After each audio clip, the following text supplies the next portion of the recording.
1380, as near as the experts can place it. One of the few surviving examples of early secular plate, made for the kings of France and given by François Ier to Henry VIII on the field of the cloth of gold. It's a splendid gift, don't you think so, Bunny? Oh, yes. Why the St. Agnes cup? Well, as you see, it's decorated with scenes from the life and martyrdom of St. Agnes. Well, she had a pretty bad time of it. She certainly had. Even before she was martyred, it was no fun. Poor Agnes. Queen Elizabeth is supposed to have had alterations made to the cup, but not, I think, to Agnes. How did it come into private hands? Oh, Elizabeth gave it to one of her favorites, and then it was sold and resold for ever-increasing sums of money. It is extraordinarily beautiful. So rich and yet so chaste. That's why we thought it such a shame it should go out of the country to some Yankee millionaire, especially in Jubilee year. Who's we? Well, Father was chairman of the organizing committee that acquired the cup. For my sins. Father is chairman, or president, of practically everything. They just naturally choose him. I'm sure they're very sensible to do so. Oh, sensible, yes. Father is the most sensible man in the whole world. Aren't you, Father? Alice flatters me, like a good daughter.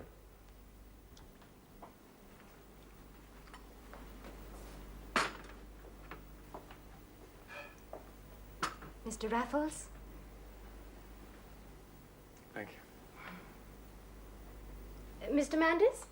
Thank you. Of course, your father was the best president the MCC ever had. Oh, was he? Oh, he certainly knows the game. He knows most games, though he never played cricket in his life. Amazing. He's an amazing man. He knows most things and has never done any of them. Thank you. He's read everything and has never written a line. Oh, there's no better brain in the House of Lords, and he's never opened his lips there. A whale for theory and a sprat for practice. Eh, what?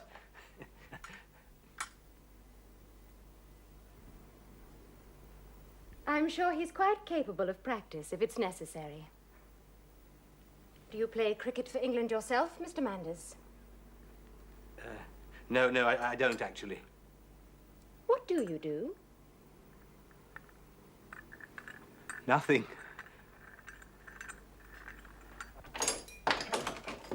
And that, I hope, will teach you not to cross swords with Lady Alice. I wasn't crossing swords. I simply said... Something rude about her father, or that she took to be rude. It was a sort of feeble little joke. Lady Alice is deliciously pretty. Yes, I agree. And her father is a great man. Yes. Not the subject for your feeble little jokes. Look, I am sorry I said it. He is chairman of the committee which bought the St. Agnes Cup for the nation. Yes, what did you think of the cup? I think it is the most beautiful thing I have ever seen. Do you? So I'm going to steal it. What? I want to feast my eyes on it. I want to look at it without having to drag all the way down to the British Museum. I want to see it. There. There? But you couldn't keep that cup, and you couldn't sell it. You know, Bunny, the older I grow, the less I think of your so-called precious stones. I mean, when did they ever bring in half their market value in pounds, shillings, and pence? There was the first little crib we ever cracked, the Loch Maben tiara, over £1,000. That thing was worth. How many hundreds did we actually get for it? And the Melrose diamonds were much better. So what could you do with the cup? I could melt it down into a nugget and bring it home from the USA. And then? Make them pay up for it in hard cash across the counter of the Bank of England. You can make them, you know. Well, how much would it be worth? What's a nugget? I don't know. £1,000, I'm only guessing. But the risk of stealing it from the British Museum. Ah, but the risk is half the fun. Anyway, Bunny, I mean, we might go and have a look at it. What do you think? We've already had a look at it. Let's have another look. Only a look. Only a look. Nothing more. Nothing more. When? Tomorrow, if you like.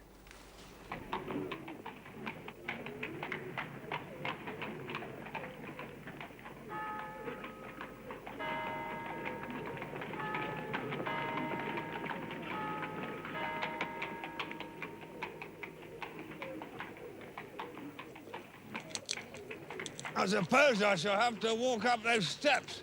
Confounded nuisance. I'll help you up them, sir.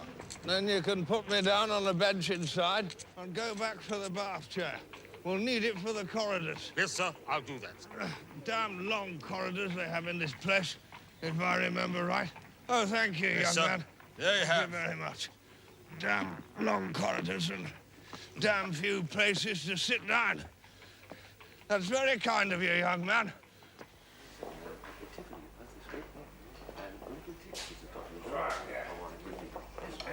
From this door,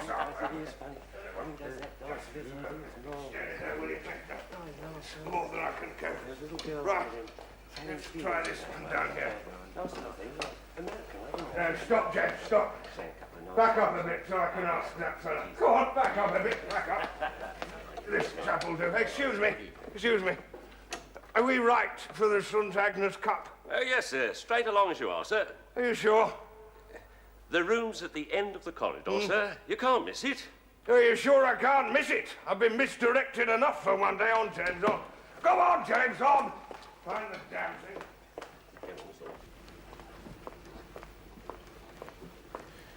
Did you count the number of paces? 139 from the vestibule to here. We could do it in 20 seconds if we had to. Without the bath chair. We shall leave that behind in part payment.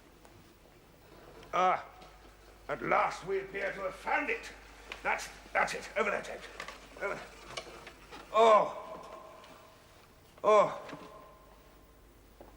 Oh, it's beautiful. Beautiful. Don't you think that's the most beautiful thing you ever saw in your life, Constable? It's not for me to say, sir. I'm just employed to guard it. Guard it, eh? I should like to steal it. You'd better try, sir. What? You're gonna run me in, are you? That'll be a joke, my hat. Didn't say as I was, sir, but that's queer talk from a gentleman like you, sir, in the British Museum. I simply said I should like to steal it, and so I should. It's so beautiful. Ah, yes. So beautiful, I should like to have it for me own. I dare say there's many as feels like that, sir. Exactly, and I simply say what I feel. I trust you don't object to that, do you? Oh, but Lord, sir, of course not. You do what you like. I must doubt if a valuable thing like that is safe in a glass case like this. Safe enough as long as I'm here, sir. Oh, but he's one man enough, eh? What do you think, James? Oh, yes. What? I should say so. Well, you're a fool, James, you're a fool. Yes, sir, if you say so. You appear to be single-handed, is that right? I'm not single-handed, sir. You see that seat by the door? Huh? One of the attendants sits there all day long. Sits there all day long, does he? Where's he now? Oh, talking to another attendant outside. If you listen, sir, you'll hear him for yourself. Oh, you mean the fellow who was there with the billiard cue when we came in? Oh, that's not a billiard cue, sir. That's a pointer. It ought to be a javelin.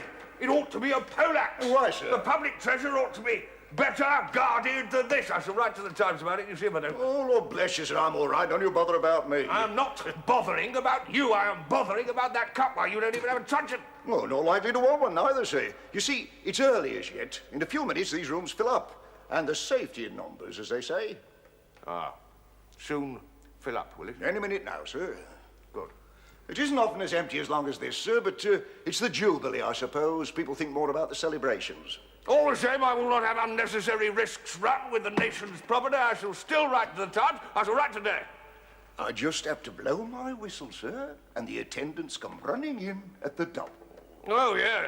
Yes, and supposing you can't blow your whistle, eh? What then, eh? And why would that be, sir? Well, there might be 100 reasons for it. I appear to have dropped my muff. I wonder if you could you possibly give me a hand with her? Could you?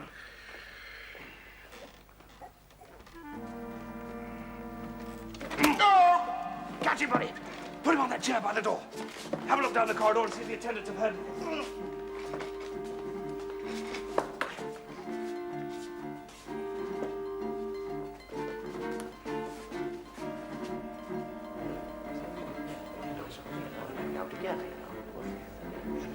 Right, come on, buddy.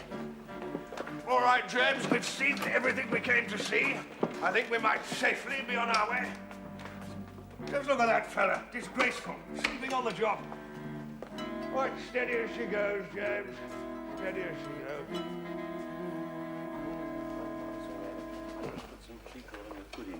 Stop, James, stop. I want to speak to this fella. Oh, enjoy the St. Agnes Cup, did you, sir? Yes, I did. Now then, are we going in the right direction for the prehistoric saloon? Oh, yes, sir. Keep to the right here, sir. And the first stairs you come to, up them. Oh, well, it's at the top of the stairs, sir. Stairs? More stairs? The whole building's full of damn stairs. Yes, there are a few of them here, sir. Yes, there are. Now, if I get to the top of these stairs, can I work my way round to the Egyptian part? Indeed you can, sir. All right, come on then, James. Let's find these stairs. That's it. Slow down a bit, James. Yes. Steady as she goes. James, will you slow down? We'll leave the chair in the vestibule, then you can go as fast as you like. Hey! Charing Cross, please. Right, sir.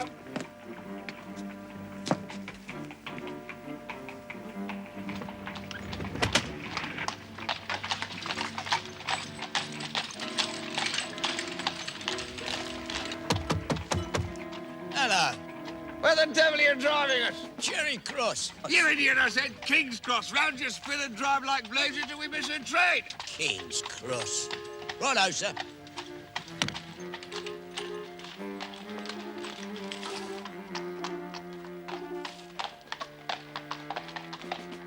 There's a train to York. We can book on that. Then we'll slope through the subway to the Metropolitan line and get home via Baker Street. When do we take these things off? In the gents of Baker Street. Not until I have told you frankly and exactly what I think of you and your latest deed. What was wrong with it? The thing that is always wrong. The same thing. I thought it went another way. You make one plan and you tell me another. I didn't. Not today, Bunny. I swear it. We were going there for a preliminary reconnoiter. Nothing more to investigate the possibilities.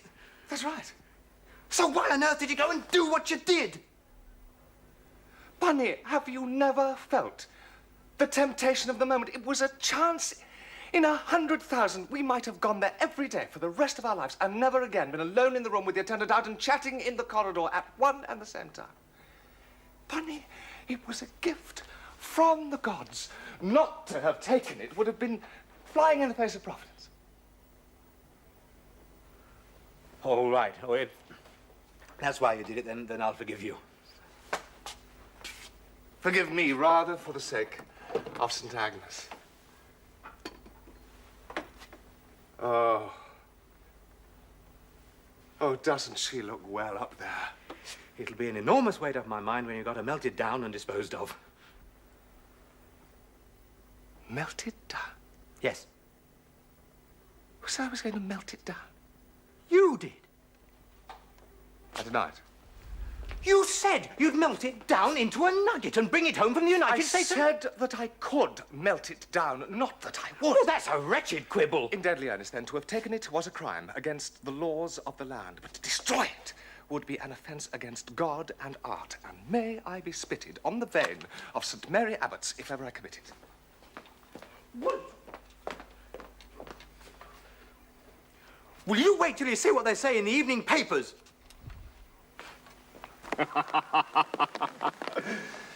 They say that the accomplice who pushed the bath chair was a middle-aged man of blackguardly appearance and criminal type. Hits you off rather neatly, wouldn't you say, Bunny? It means my disguise was good. Nothing can disguise the essential you. Lord Thornaby, when he was appraised of the crime, said to our reporter, "This is a sad day for England. We had striven to keep this treasure for the nation, and now all our work is undone by a common sneak thief." I don't care for that. I thought our theft was decidedly uncommon, didn't you? Anything else about Thornaby? Yes. He is going to give all assistance possible to Scotland Yard in their task of tracking down the criminal. Is he now?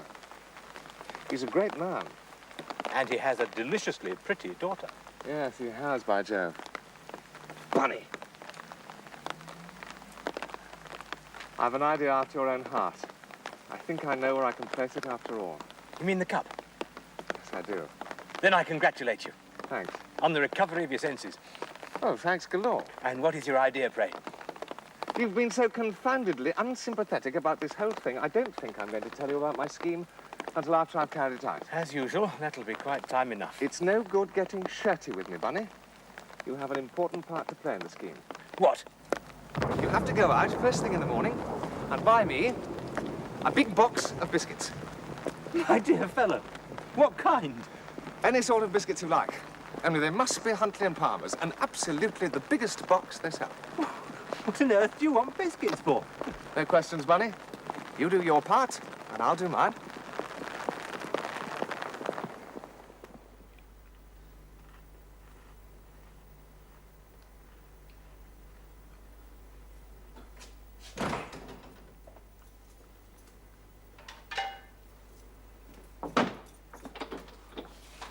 Congratulate me. I've done it. You done what? As you wished. I have placed the cup. How much for? How much for? Now let me think. Had a couple of cabs. And the postage cost me a tanner. Registration was an extra tuppence. That's... Yes, the whole thing must have cost me exactly 5 and 8. Yeah, well, it cost you, but how much did you get for it? Nothing. Nothing? Of crimson cent. Well, I'm not greatly surprised, though it's a bit of a blow. I never thought it had a market value, and I told you so in the beginning. Yes, you did. So what have you done with the thing? I've given it to the Queen What? as a Jubilee present. You haven't. Well, I've sent it to her private secretary, Sir Arthur Bigg, if that will do for you. I thought they might take rather too much stock of me at the GPO if I addressed it to the Sovereign herself. Well, that's why the biscuit tin? Yes. I drove over to St. Martin's le Grand with it and registered the box into the bargain. Do a job properly if you're going to do it at all. But why on earth do such a thing at all?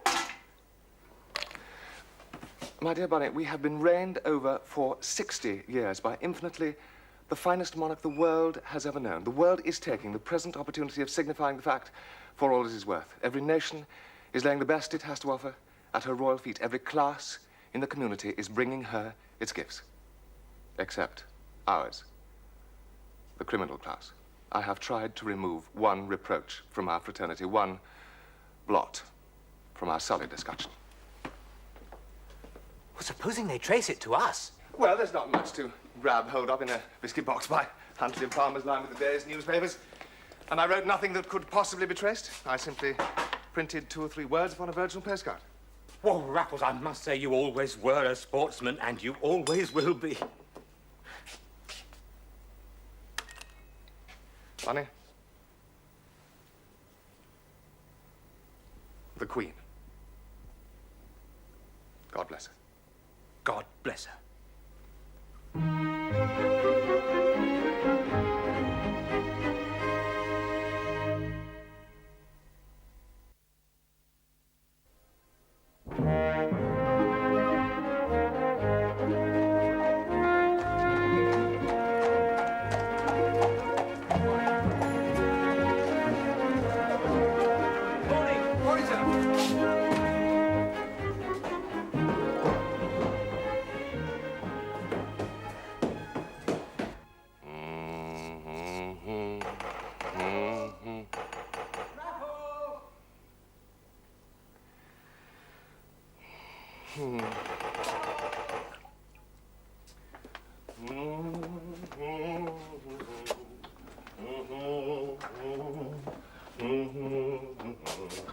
Hello, Bunny. Good morning. Come in. What's the trouble? This?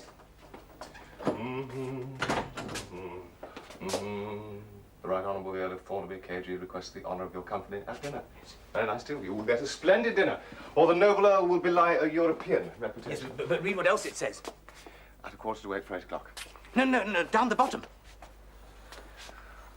To meet the members of the Criminologists Club. Yes. Well, who are the criminologists and where's their house? Because there's no such club on the list in Whittaker.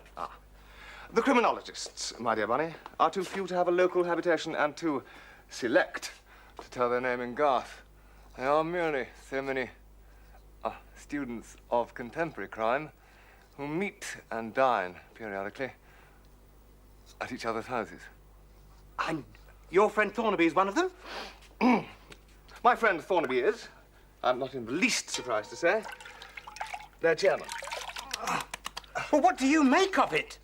Well, I do hope you shall accept. I certainly shall. Oh, you mean you've been invited too? I'm delighted to say I have. Well, why have they invited you?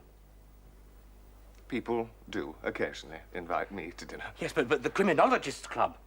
Well, they're studying the influence of crime On sports, where the professionalism and the money motive necessarily bring crime in their train, that sort of thing. It's rather in my public life. Well, in yours, if you like, yes, but it's not in mine. No, Raffles. They've got their eye on us both, and they mean to put us under the microscope, or they never would have pitched on me. I must wish you were right, Bunny. It was such fun. What? It may console you to hear that it was I who gave them your name. You? Yes, I told them you were a far keener criminologist than myself. I am? Yes, I said that you were fascinated by crime. How splendid that they've taken my hint and decided to invite you too. They are on the track of that cup. Well, we only have to inquire at Buckingham Palace. Well, wherever the cup is now, they can still arrest us for pinching it.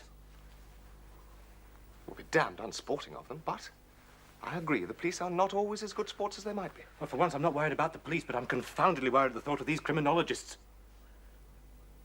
Thornby House Park. That's just on the corner of Mine Street. Yes, it is. Can you see it from your bedroom windows? I should think you can. Back of it, why? No reason at all. Let's go and have a look.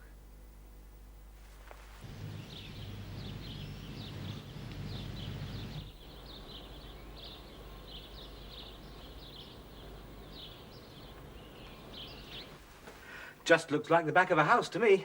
Yes, I suppose it does.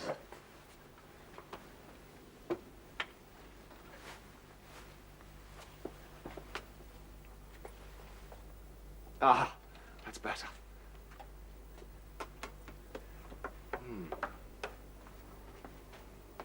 Well, I'll be in the sitting room if you want me.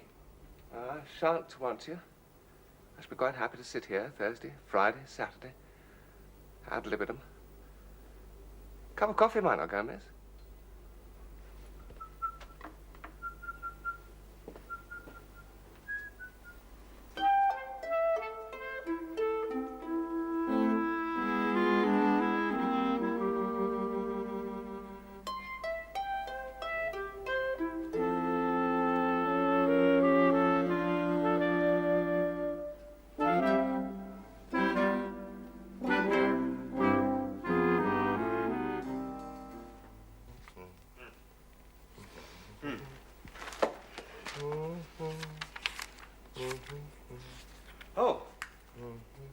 I must go home and dress. Oh, yes. Yes, tonight's the night. Yes, will you call for me on your way? Yes, if you want me to. What time? Oh, well, we're bidden for 7:45 for 8 o'clock. It can't take much more than, say, 5 minutes from your place. Well, 7:45. Right. I'll be there. It's just that I'd feel better if I go there with you. Without fail? Thanks, Raffles. Not at all.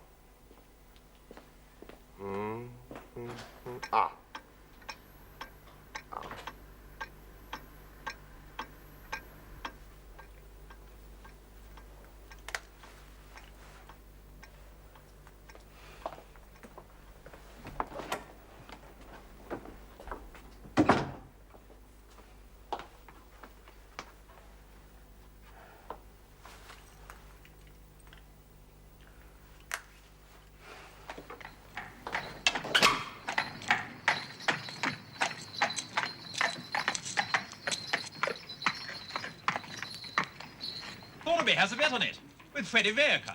Oh, yes? Freddie can't come, I hear. Of course, it won't be won or lost tonight. Ha! Do you know the dear chap thinks he's been invited as a quitter?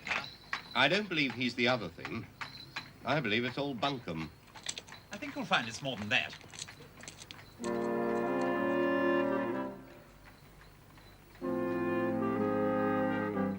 I wouldn't put him in one of your books. Exactly like his mother. Yeah, I think It's amazing how few batsmen, even if the first class, can spot the ball which you toss just 6 inches higher into the air.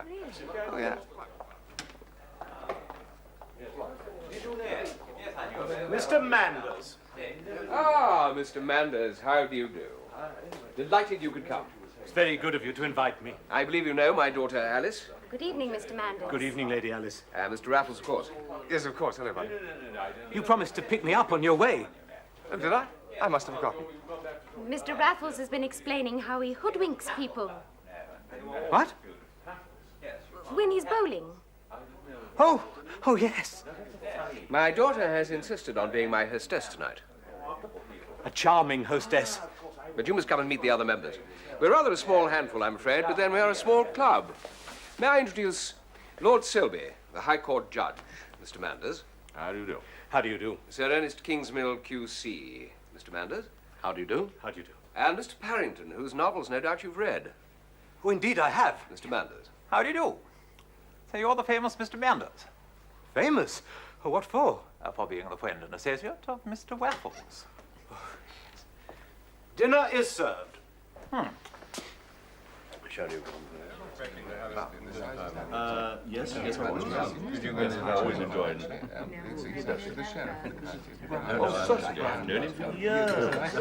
Mr. Raffles was telling me about that poor fellow who suffered the extreme penalty last March. It was a great end, gentlemen, a great end. It should take its place among the most glorious traditions of the gallows. Do tell them, Mr. Raffles. I'm sure it'll be as new to my friends as it was to me. Lady Alice permits. Oh, of course. I insisted on being here. You must think of me as a man. That's impossible, Lady Alice. Well, then, as a criminologist. Ah. The story, Mr. Raffles. I tell the tale as I heard it told. It was never in the newspapers, I believe. You may remember the great excitement over the test matches that were being played out in Australia. Well, it seems the result of the crucial game was expected on the condemned man's last day on Earth, and he couldn't rest until he knew it. We pulled it off, if you recollect, and he said it would make him swing happy. Yes, but tell him what else he said. Well, when the chaplain remonstrated with him on his excitement over a mere game of cricket at such a time when he should be thinking of repentance, they say he replied, "Why, it's the first thing they're all going to ask me at the far end." I like it. Very good. Well, I'm glad to hear that. I thought that man would die game. Why? Did you know anything about him, then? I led for the crown. You might almost say I measured the poor man's neck. In itself, I've heard it was not a sympathetic case. Not a bit. Must have been a comfort to you. Would have been to me, but Kingsmill here's a callous devil. Well, it's not my business to have feelings. Well, I'd have been very sorry to have had a hand in hanging Peckham and Scott the other day. Why those two particularly? Because they never intended to kill that old lady. They strangled her in bed with her own pillowcase. I don't care. They didn't break in for that. They never thought of scragging her. Just of innocent burglary. Yes, and the silly old woman made a noise and one of them tied too tight. I call it jolly bad luck on them. The sort of thing that could have happened to anybody. Sort of thing that could have happened to any burglars. I admit they were burglars, but that's all. Quiet, harmless, well-behaved burglars in the peaceful exercise of their humble avocation. Yes, Thornaby, if you like. Well, Selby didn't think so, did you, Selby? I did not. Did you actually... Yes, I was their judge. Of course, there must be many a burglar you've restored to his friends and relations, Kingsmill. Well, let's say many a poor man who has been charged with burglary. It's not quite the same thing, you know. I don't think reputations are ever undeserved. Sorry, champagne went up my nose. In any case, many is an exaggeration. I never touch criminal work in town. Well, it's the only kind I should care about. Oh, I quite agree with you. Of all the criminals one might be called upon to defend, give me the enterprising burglar. What do you think, Mr. Raffles? I suppose it must be the most amusing branch of the business. Oh. I mean, amusing for the people who do it, not for the people who get burgled. Amusing?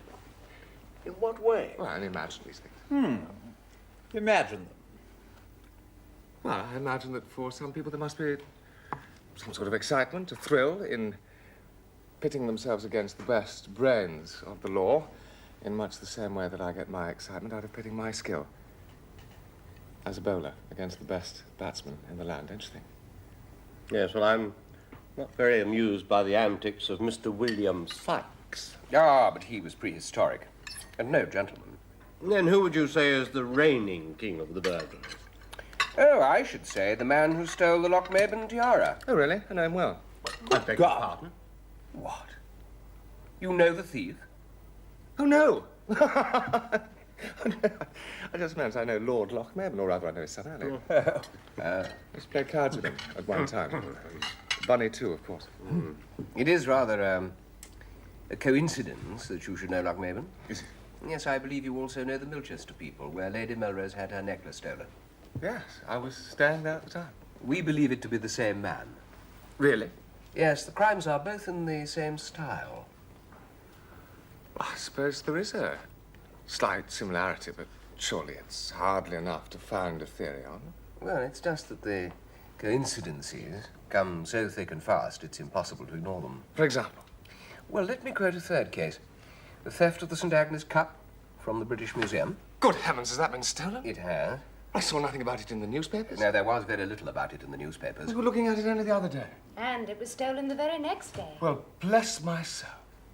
And that's why my father has jumped to his wrong conclusion. Conclusion? What conclusion? Well, Mr. Raffles, my process of thought. It starts with the kinship between the theft of the Lochmaben tiara and the Melrose necklace and the St. Agnes Cup. We think that all three crimes were perpetrated by the same man. Do you think so? There seems to be a sort of similar brilliance. I only wish I could meet him. Well, that might be easier than you think. What, you mean he might be in the house now? What a joke if he were. Well, it would be quite in keeping with the character of this man, so far as we know it, to pay a call on the chairman of the Criminologist Club and to choose an evening when he happens to be entertaining the members. Yeah, it's quite in keeping. One sees a certain wit in all his saying. He might be robbing us now. What a terrible thought. Hardly possible. Yes, it is a bit far-fetched. Well, Father, send someone to make sure. Send Leggett. Leggett. Yes, my lord. Oh, I know, I'm being silly, but... That's all right, my dear. Leggett, would you just send upstairs to make sure that all the doors are open and all the rooms in proper order? Yes, my lord. Well, how did we get into this burglarious backwater? From the mainstream of murder. It was you, Thornaby. Oh, yes, we were talking about styles of crime, which is within the normal area of our discussions. You see, Mr. Raffles, we believe, that is, we criminologists, believe that every crime has a signature appended, as recognizable as when a man signs his name. Really? Yes, as identifiable as the work of a great artist. In exactly the same way, it must have been done by X and no other. How interesting. According to our theory, there is only one artist in England who could have committed certain crimes. Oh? Who? Well, ha! Thornaby. Well, Mr. Raffles, our idea was laugh, if you like. I beg your lordship's pardon. Yes, what is it, Leggett? I beg your lordship's pardon, but I think your lordship must have forgotten. Forgotten what, might I ask? Locking your lordship's dressing-room door behind your lordship, my lord. The what? Been up myself, my lord, seen for myself. Bedroom door, dressing-room door. Seems they're both locked from the inside, my lord. Locked on the inside? Yes, my lord. By whom? Excuse me.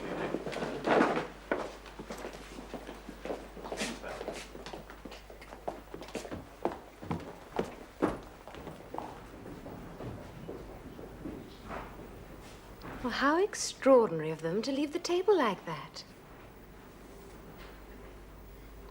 It might be amusing to see why. I suppose it might. Shall we go and see?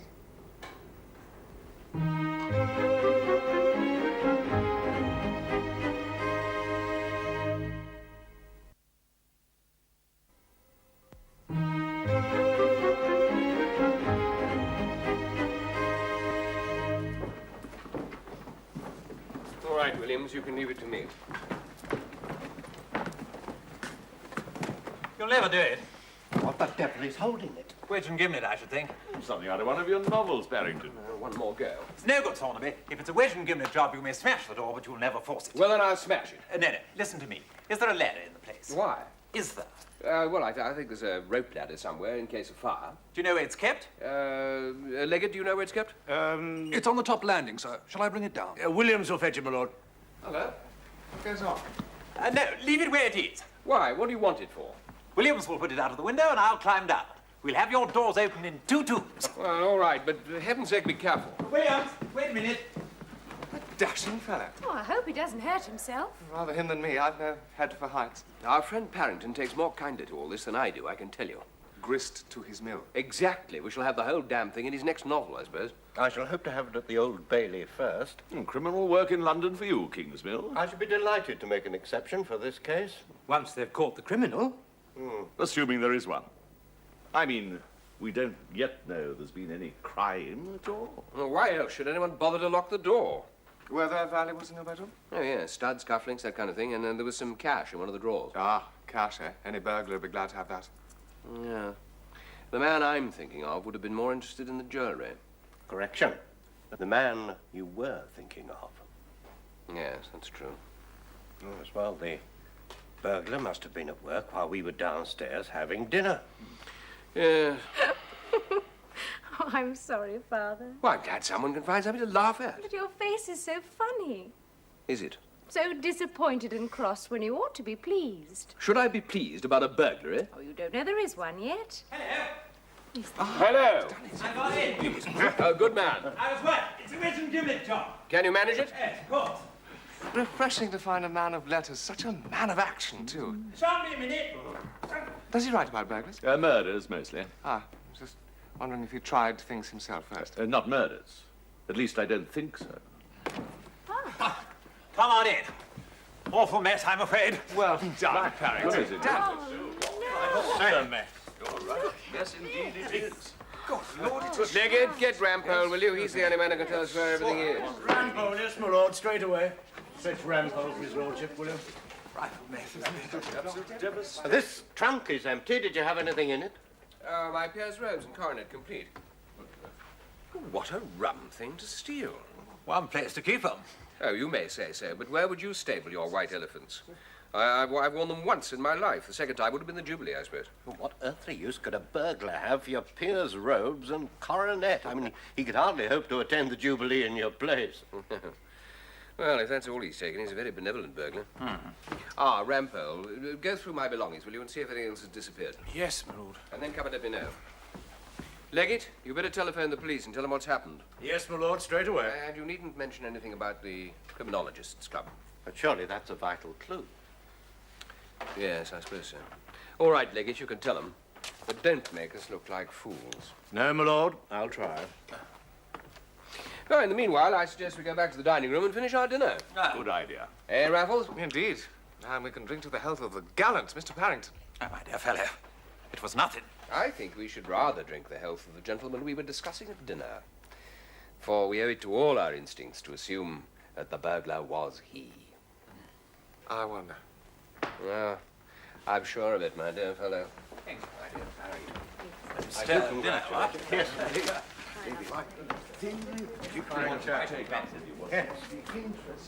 The audacity is his, and his alone. I look no further than the fact of his honouring me on the very night when I tried to entertain my brother criminologist. Now, that is no coincidence, sir, but a deliberate irony that would have occurred to no other criminal mind in the country. You may be right. Oh, I'm quite sure of it. No other criminal in the world, yes, in the world, would have crowned so delicious a conception with so perfect an achievement. Beg pardon, my lord. Yes, what is it, Rampole? You asked me to let you know what else was missing. Well? Nothing, sir. Oh, nothing at all? No. Apart from your robes, my lord, and your coronet. Well, thank you. The police inspector asked if he could come in for a moment. Well, if no one has any objection. No, we'd be interested. Ask him to come in, will you? Yes, my lord. I've reason to think that that man has been neglecting his duties up there. You don't think he's the thief? Oh, good heavens, no, just idle. Mind on women. Good evening, gentlemen. Good evening. Good evening. Woodward, Scotland Yard. Lord Thornaby. Good evening, Inspector. Well, what have you found? Well, the robbery took place between 8:15 and the half hour. Now, how do you know that? Well, your man Rampole was in your dressing room until close on the quarter. Was he? I'm very glad to hear it. And all was as it should be when he left the room. Besides, the burglar had wrapped up a clock in a towel as if to carry it away, then changed his mind at the last moment and slung it on a chair. Oh, what does that prove? Well, the clock had stopped at 8:20. Yes, but that's hardly proof, Inspector. Well, I agree, sir, but it does fit in with everything else. At a time when we were making inroads on our saddle of mutton. Exactly. Do you think the man was hiding in the house? Impossible to say, my lord. He's not in the house now, that's for sure. My men have been over every inch of it. Inspector, we are all by way of being, how shall I put it, interested in criminology.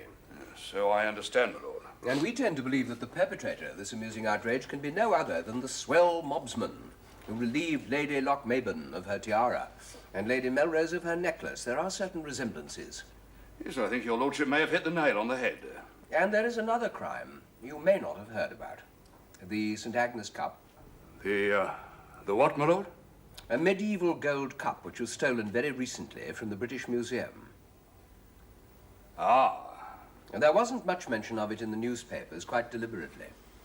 But only a couple of days after the theft, the cup arrived at Buckingham Palace in a biscuit tin with a card saying, "A Jubilee present." Oh, God heavens! Well, how incredible! Incredible but true. Well, what did the Queen do? Did she act as a receiver of stolen goods? I hope. Yes, she decided that she would keep the cup. Oh, good. And that she would keep it in one of her museums, the British. Anyway, I would say it's the same man. Yes, my lord. And frankly, Inspector, I don't care if you never catch him. Very good. Good night, Inspector. By the way, Raffles, are you a member of the Athenaeum? I have not that honor. Oh, I don't know about that. I wondered if you'd care to join. I'd be happy to put you up, and I have a number of friends on the committee. They were all over you at the end. Yes? The QC promised me a seat at any trial I might care to attend. The novelist spoke of a presentation set of his books. In fact, they did everything except apologize for their unworthy suspicions. Unworthy. It was proved beyond a shadow of a doubt that it couldn't possibly have been you, and therefore it couldn't have been you who stole the cup, and so forth. Well, that was useful. Oh, it wiped the slate clean. Do you think so? They'll eat out of your hands for the rest of their days. Good. Oh, where are you going?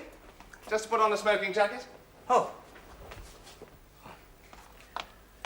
Though at one stage you were skating on terribly thin ice. Was I? Oh, I began to think you were putting your head in the lion's mouth just for fun, and I was there to see the fun. I like to be there to see the fun. Wouldn't you say that this was fun?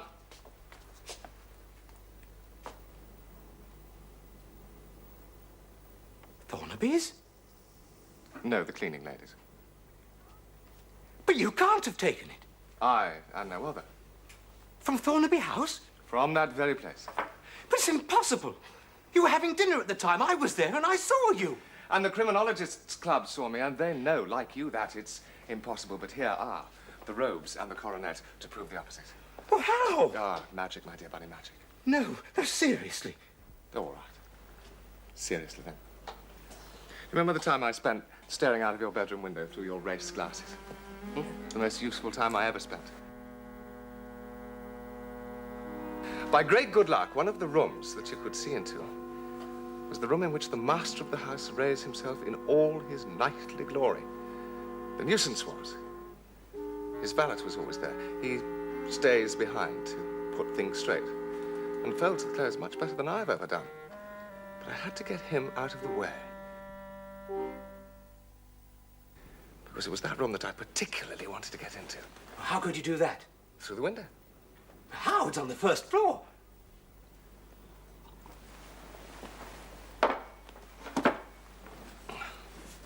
My own invention.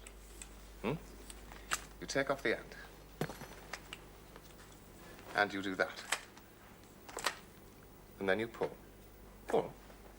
And you keep on pulling and pulling. And then onto the end you fit a hook, which is jolly handy for hooking onto pipes or whatever else you find to hook onto. And then onto the hook you fit a length of knotted rope. Well, how long did the whole thing take you? Tonight, all in all, 5 minutes from Mother Earth to Mother Earth. What, do you mean to tell me you climbed up and down, in and out, broke into that cupboard in that big tin box, pinched the robes and the coronet, wrapped up the clock, pulled out all the drawers, built studs and all the rest of it, and all in 5 minutes? No, of course I don't, and of course I didn't. Then what do you mean, and what did you do? Made 2 bites of the cherry, Bunny.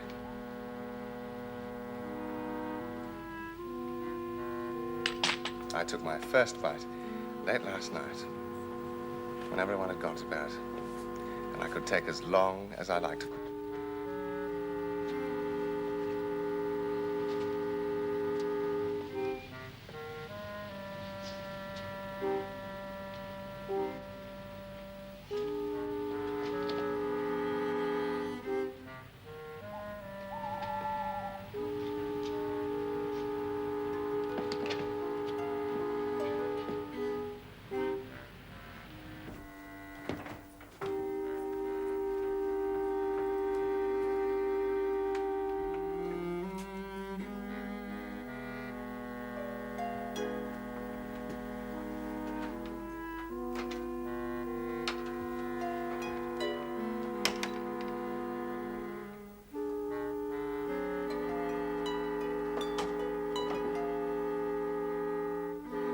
Of course, I was a very good boy.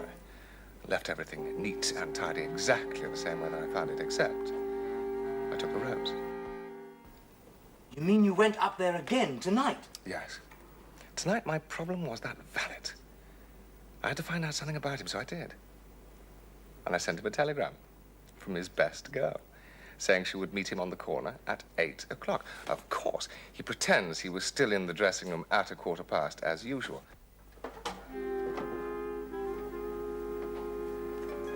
But as a matter of fact, Lord Thornaby left the dressing room 1 minute.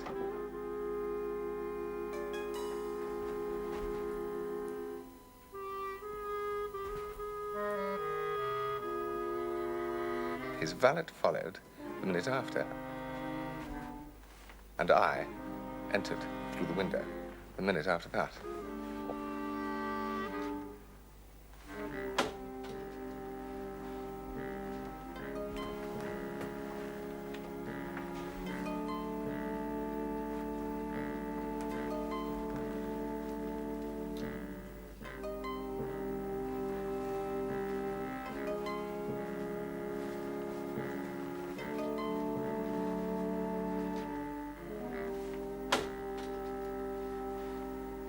All I then had to do was rag the room a bit and make it look as though I'd taken the rotten robes tonight. Climb down the rope and chuck it into the back of a passing crowd. And I was standing, ringing the bell at the front door at 5 minutes to 8. By George, it's the biggest thing you ever did in your life, Raffles. Well, I've convinced those dear criminologists that it couldn't possibly have been me. There must have been some other chap that they've been perfect asses to confuse with me. You've done a miracle, Raffles. Yes. Yes, perhaps. But do you mind if I turn you out now, Bunny? I'm fed up with excitement and I'm short of sleep. Oh, of course. And I've promised to take Lady Alice to net practice in the morning. Oh, very well. I'll be off.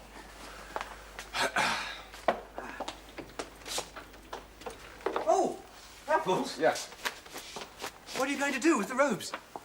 Well, they're no use to me. Want me to buy another biscuit box? No, wouldn't be half big enough. What then? My daily woman has been on at me for some time now to buy her one of those newfangled kinds of carpet sweepers with a pump type cleaner. I think it's time I did her that kind. And you want me to get it? Yes. They come in big, plain cardboard boxes with no identifying marks, which afterwards you can leave in the cloakroom at Charing Cross Station. And? And send Lord Thornaby the ticket in plenty of time for the Jubilee. Good night, Raffles. Good night, Bunny.